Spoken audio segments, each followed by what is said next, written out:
That's step one, creating. Step two is hiring. I bet you know somebody who knows someone whose son or daughter could use a job.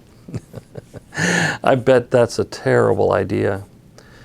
We've all done it. I mean, I'm going to tell you right now, we have all hired friends and family. We've all talked to somebody and we thought they'd be great to hire. And in many instances, it worked out great.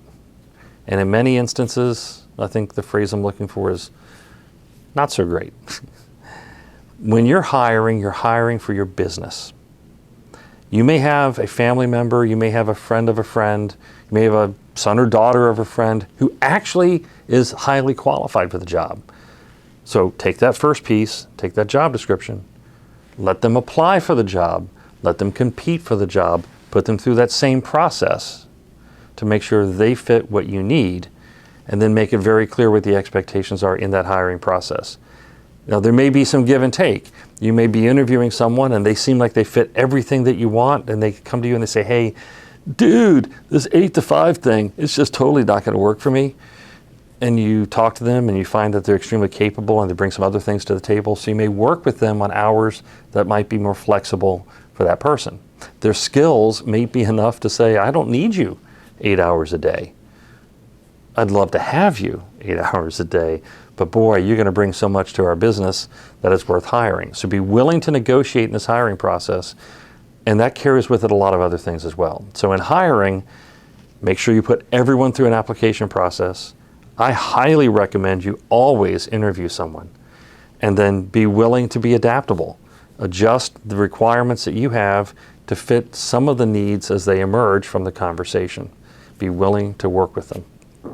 Now, the third one is training. No one is a perfect fit. And if someone comes to you and says, I've been doing this for years. Oh man, I even have my own shop like this. Red flag, by the way. I even have my own shop like this. I've been doing this for years. You can count on me. I'm in on day one. Yeah, you need to train them. Let's start with that red flag. If someone had a shop just like yours, they're going to want to run their shop, not yours. You're going to want to know why their shop is closed. It could be for something very simple. It could be they moved, they followed a family member across the country, and so they had to close their shop and now they're looking to work again. It might be something as simple as that. It could be they were not very good at managing their business. It could be any number of different things. When I say it's a red flag, you have to be careful. You have to ask more questions. I'm not saying it's not the right person. They may know your industry almost better than you do, and as long as you hire them to do specific things, they may be a perfect fit. But let's go back to training. When you bring them in, you need to train them on how you do your business.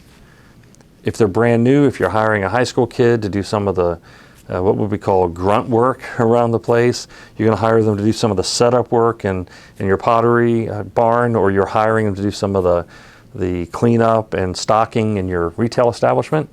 You want them to know how you do it so that they know when to receive things, where to put things, how to lay them out so it works best for you and for your customers. They may have done it elsewhere, but they may have put it somewhere else elsewhere. Always assume they don't know how you want it done, and you need to tell them exactly how you want it done.